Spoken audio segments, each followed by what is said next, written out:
Well, hello, hello, and and welcome to welcome to another another edition edition of of Eagle Eagle News News Forum. Forum. My name is My name Dr. is Dr. Malcolm Malcolm Beach, Beach, and I'm and your I'm your guest for guest for today's today's show. We show. We really really appreciate you appreciate you joining us joining us today. today.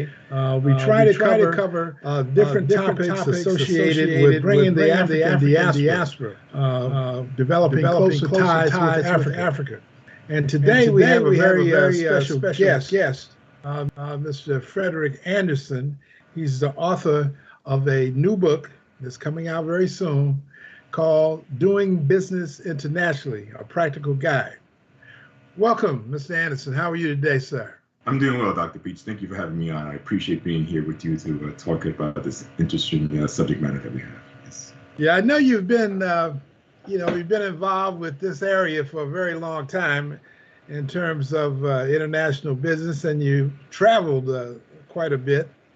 And a lot of times people just feel a little, I won't say afraid, but uncertain about doing business internationally. And that's from everywhere. Whether you're going to try to do business in Africa or you try to do business from America, there's something unsettling about doing business internationally.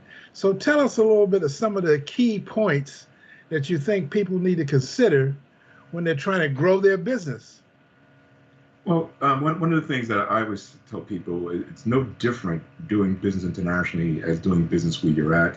There's certain nuances that you have to deal with, but the first thing you have to be willing to do I would say the research and understanding the answers to those pertinent questions, like what does it take to do business? What are my licensing requirements? What are the importing requirements? What are the tax issues? And then be willing to identify professionals to help you get those answers. Because all too often, I think some of us, because we don't know the answers, we say, well, gee, I can't be in that marketplace. But the reality is when you started your business initially, you use what I call the A-team. You use attorneys, accountants, and advisors to help you. So when you think of doing business internationally, you should think the same way. Okay, so you're saying it is possible to get the answers to some of those problems that people might perceive to be the barriers or walls to them doing business. But why is it that most business people need to start thinking internationally? What's going on in the marketplace? Well, I think in general, like when you think about any business sector that you're in, I mean, there could be a saturation point for your business, right? And then in your current market, but where you are, it might be saturated. But if you think internationally, there might be other either retailers or users or people in need of your business or service or your product that you just have to kind of be willing to kind of seek them out. And so in seeking them out is looking in other locations, looking in other continents, looking to other countries, looking to other markets, because the reality is that the roughly only in domestically, when you're thinking about doing business, 70% of the business outside of the U.S. is available to you. Yeah, yeah. Well, tell me, when you first decided to actually sit down and compile the information and the tips and advice in your book, what were some of the considerations that you wanted to make? I mean, what does the book help you understand more or better about international business? Well, what got me started was basically all too often in my travels and in my conversations and dealing with my clients and prospective clients, they are intimidated by the overall process, and so that's when I realized that we have to demystify doing international business, because I believe in the KISS principle, keeping it simple and straightforward. So that made me think, okay, fine, how can we make this happen? And normally, as from a consultancy standpoint, I normally spend about an hour talking to someone, from what I call Fortune 10 international business areas to Main Street mom and pop small SMEs who are looking to do business internationally, interviewing them to try and get an understanding of their business concept and their ideas. But it goes into understanding, what markets that you're currently in and what are the similarities in other market locations that meet your market demographics. And then once you identify that, then what we try and do, especially in the book, is start just going through the checklist, looking at the different business structures that you might need to be to doing business in that marketplace, understanding the value of what you might be bringing to that marketplace as far as intellectual property and things of that nature, making sure that you have your intellectual property protected, and then also understanding the resources that you need to do business there. Do you have to, is it going to be importing products, exporting services, whatever the case may be, and then again, understanding the tariffs and the taxation. And again, understanding what you need, then seek out what I call the professionals to assist you in coming up with the answers. And again, that's doing business internationally by recognizing you might need an attorney in another marketplace to understand that marketplace. And then recognizing that you might need some services to be provided to you in another marketplace. So it's nothing different than what you've done in doing your current business.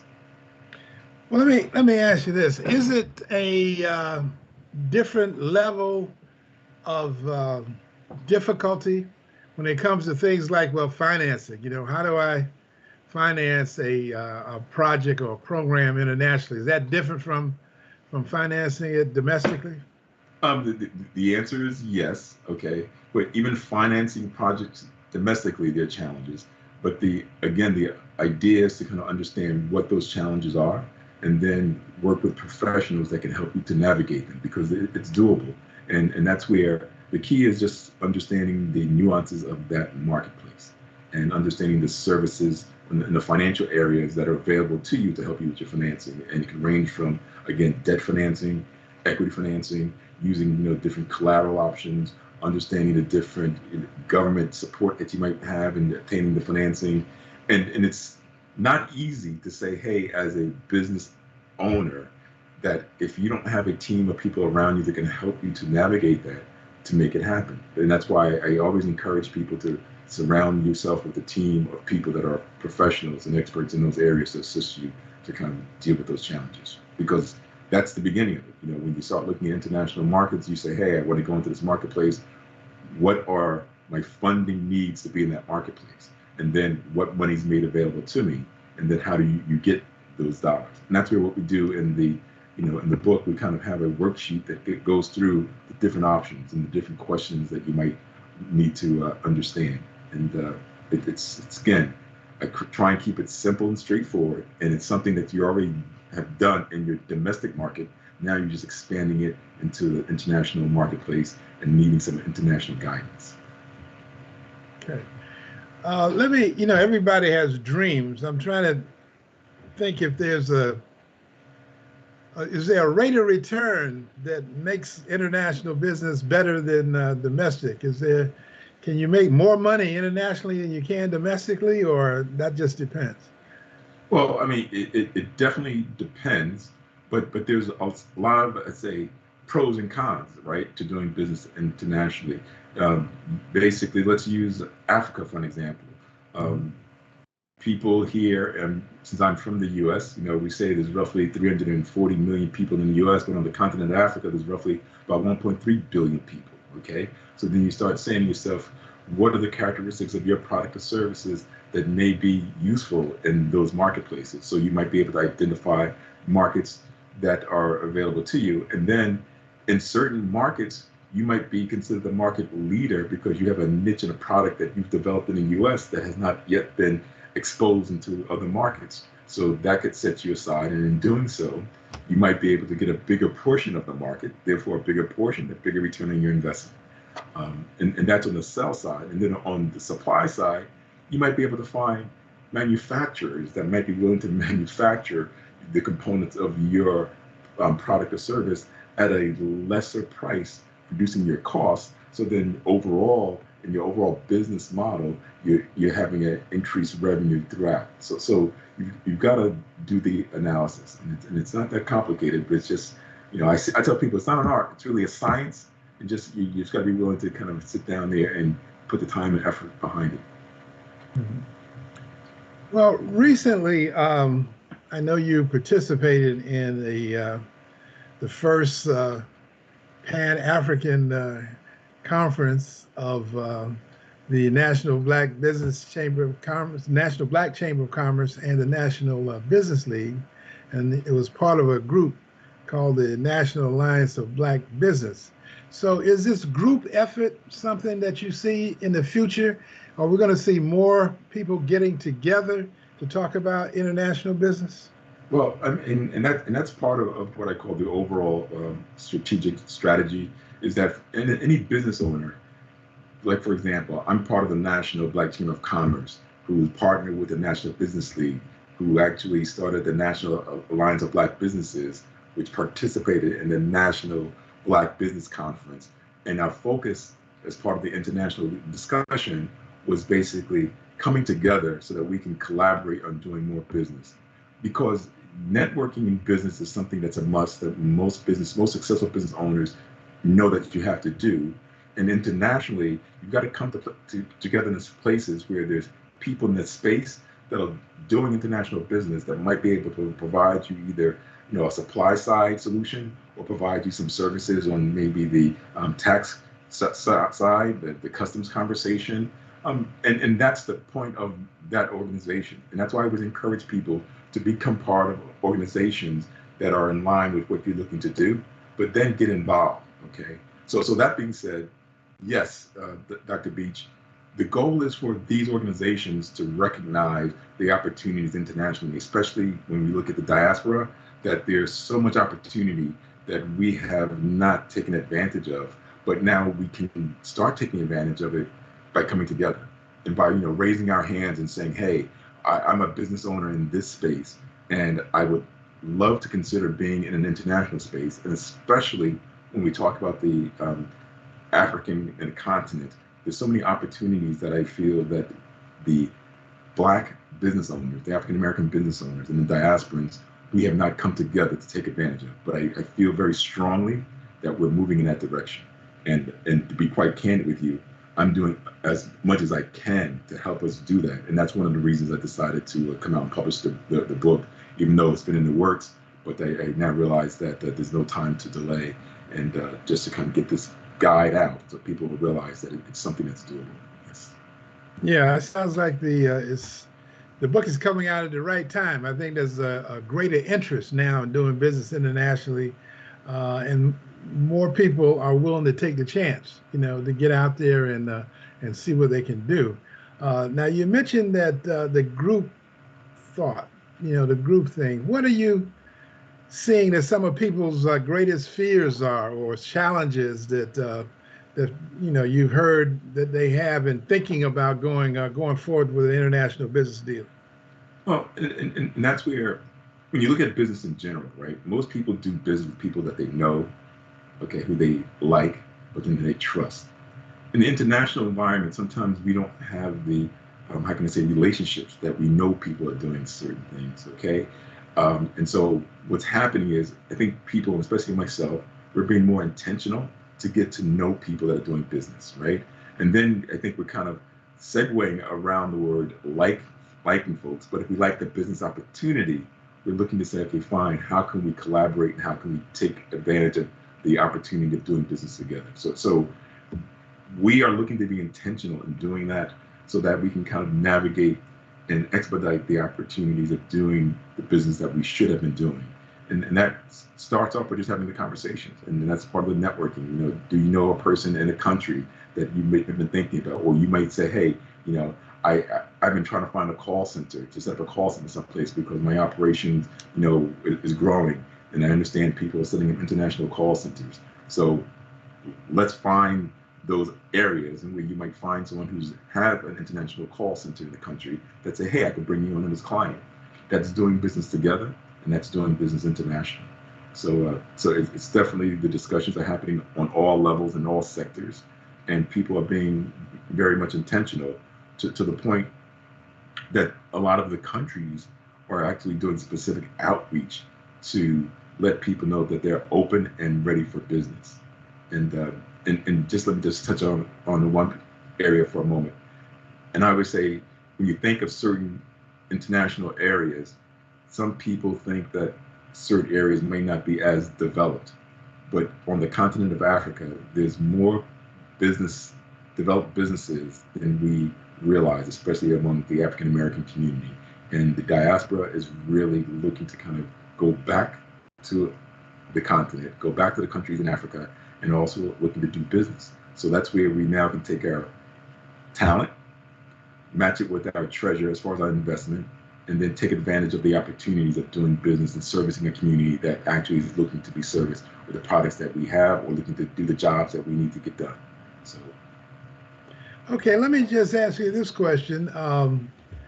In terms of your own personal experience, um, how many places in Africa have you visited? How many times have you been there before you finally decided, well, let me think about seriously about doing business over there? Are there any suggestions you have about travel? Because we also talk about travel and tourism on this show. oh well, and let me say this, like my overall international business mindset was actually shaped in the Caribbean. All right. Okay. And I say that because there's not a Caribbean island that I've not visited. You know, you name one, I visited. And every time I visited, it was either from a point of view of understanding the culture, right? And then understanding the business opportunity. And that was because, again, it was close to the US, the continent, okay? And then that's when I realized, well, wait a minute, there is bigger opportunities. And that's where most recently, I started interacting with businesses on the continent of Africa that are in Nigeria, Kenya, Ghana, Sierra Leone, um, um, Uganda, just to name a few. And there's so many different opportunities to bring trade missions as well as tourism. And one of the things that I tell people when I started traveling in the Caribbean, initially was from a vacationing touristic mindset. But as a business development consultant, I always thought, wait a minute, you guys have a need for a product of one of my clients, or you can be one of my clients where I could bring your product or service to my other clients around the globe. And so that's how that happened. So I've traveled extensively in what I call the diaspora area, including Africa, the Caribbean, and in Latin America as well. So you would recommend that people considering doing business, especially in Africa, that they actually go to Africa, to see the lay of the land and hopefully meet some people and develop their networking on that side of the ocean, because that seems to be paramount. And you planning to go back soon? I think you told me you're going back to Africa pretty soon. Yes. Actually, there are a couple of reasons I'll be going back. First, Okay. First, there are some clients that I have that are in Kenya that we're looking at certain projects that we're looking to kind of move to the next level, and that's one of the things that's always enriching. Secondly, there's a trade mission that is in the works for Senegal that actually has come out of the conference that we had in August, where the Senegal agency Apex came and basically introduced to us some opportunities. So I'm looking to go to Senegal to look at their opportunities to see how I can kind of help promote it and support it. And then basically there are also some opportunities that's happening in Nigeria that I'm looking to move forward to.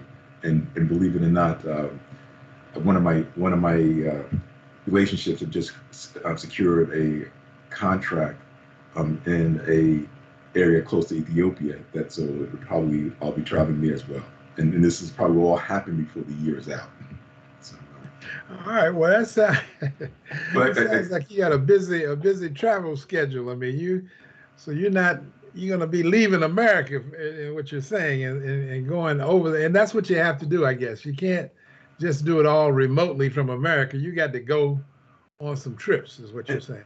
And yes, Dr. Beach, what's really funny, like the pandemic did a couple of things, right? It made us realize that certain opportunities have to be cultivated as quickly as possible.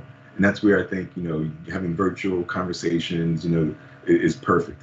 But then from a business standpoint, that helps you to get out maybe some of what they call the paperwork or some of the things that are just can be discussed. But it really helps you to line up. So when you go to the country, you can hit the ground running, right? You can say, let me see the location of where this free trade zone is being developed. Let me see the location of where you're saying that you'll be able to manufacture the goods and services that I need for my customer base.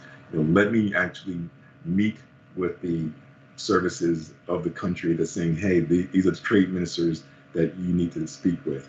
And to that point, that's why I think it's always good to kind of go on trade missions, because usually in organizations, like the NBCC, like NBL, like NAB, they can help to expedite some of these relationships so that you can meet some of the business owners and network with them specifically, meet with some of the trade ministers and know what their desires are and what their priorities are, get an understanding of what are the incentive packages that are being made available on the private side as well as the governmental side, and then get a sense of the environment.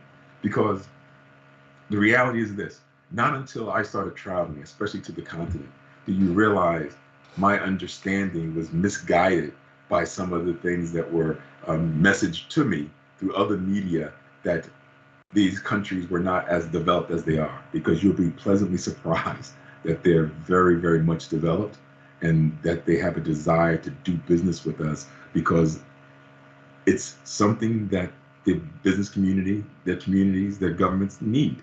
And if we have a skill or service that we can provide them, why not take advantage of the opportunity to provide them? No, I mean, I agree. And I guess I would also ask this question, not to take it for granted, but most people in these countries you visit, they welcome you, right? I mean, they're glad to see you, and they want to get to know more about you. They're friendly. I guess that's the thing that is interesting to me. And that's so true. I mean, and sometimes the way we're received is almost, how can I say, soul stirring, to the point that you feel the warmth, you feel the desire, and you feel the outreach. That they're saying, we want you to be here to work with us.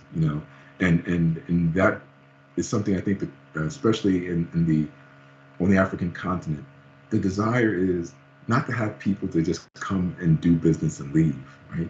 But to have people to come and to do business, work with them, help them to develop, and they want to help you to develop in their marketplaces.